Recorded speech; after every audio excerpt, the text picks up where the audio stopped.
At 68, living completely alone, everyone assumes you're either lonely, miserable, or just waiting for the clock to run out. They look at a quiet house and see sadness. But when I stepped into this solo life, the biggest shock wasn't the silence. It was discovering a hidden truth about human nature that most people spend their entire lives running away from. There is a specific trap in a crowded, busy life that keeps you completely blind until you have no one else to look at but yourself. Today, I want to talk about the brutal reality of living alone at this age. It is not what they warn you about, but it changes how you see every single day. For decades, I was carrying what I now call a low-grade fever of exhaustion, and the scariest part is that I had normalized it. In the corporate world, everyone is drained. You wake up tired, you gulp down coffee, you drag yourself through the day, and you convince yourself that this chronic fatigue is just the price of being an adult. It isn't. It's a survival mode that slowly eats away at your humanity. It was only when I turned 68 and the constant noise of the grind finally stopped in this quiet house that my nervous system caught up.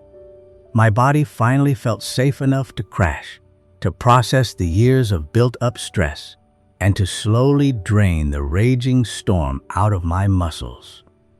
The second thing I realized is how heavily my identity had been hijacked by a job title. For over 40 years, whenever someone asked who I was, I answered with what I did for a living.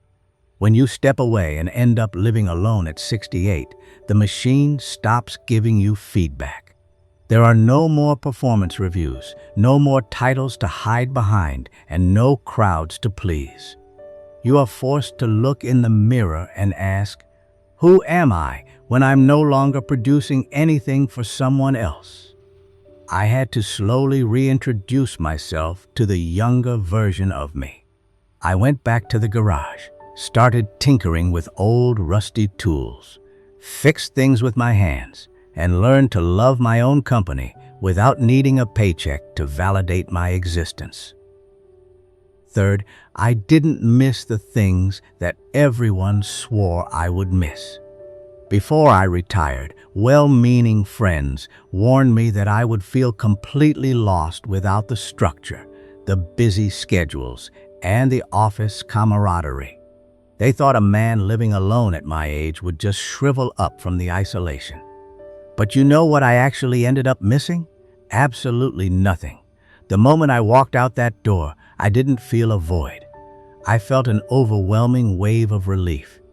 I didn't lose my sense of purpose. I just lost the artificial pressure that was choking me every single day.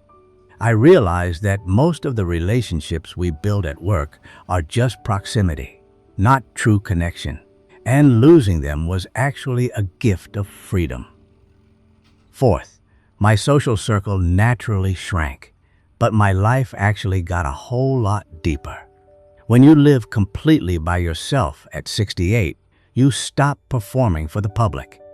You no longer have to play nice with toxic managers, attend superficial networking events, or keep casual acquaintances happy just to stay relevant. You trade 100 shallow, polite office nods for just 2 or 3 genuine connections. Now, when the phone rings, it's not someone wanting something from me. It's a real friend checking on my soul. This solo journey teaches you to stop wasting your limited energy on people who only valued you for your position, allowing you to invest fully in the few who love you for who you are. Fifth, time completely changed for me. It finally softened. In the working world, your time is tracked, monitored, and spent on someone else's terms. Your days become a blurry race against the clock, and Sunday nights are filled with anxiety about Monday mornings. After I stepped away, the rigid edges of time just melted. My mornings stopped being a mad dash out the door into gridlock traffic while gulping down lukewarm coffee. Now, I wake up before daylight because I want to, not because an alarm forces me. I can spend 2 hours just brewing a cup of coffee, sitting on this porch, watching the fog lift from the grass, and allowing myself to think without having to rush to the next obligation. And sixth, I discovered the profound truth that simple is more than enough. When we are young, we are conditioned to think that freedom looks big, lavish, and expensive, like $1 million mansion or a luxury cruise. But sitting here alone in this quiet house, I realized that true freedom is actually very quiet and incredibly cheap. It is an unscheduled Wednesday afternoon, a long nap when it rains, and going to bed with absolute peace in your heart. When you finally stop chasing the endless illusion of more, what you already have suddenly expands and feels like perfect abundance. I don't have anything excessive in my life right now, but I have my time, my health, and my peace. And because of that, I am completely rich. Living completely alone at 68 isn't about waiting for the sun to set. It's about finally owning the day on your own terms. If you are sitting out there right now, exhausted by the endless noise and tired of running a race with no finish line, just know that a beautiful, quiet kingdom is waiting for you. It takes real courage to face the initial silence of an empty house. But what you find on the other side is absolute peace. You don't need to prove your worth to anyone anymore.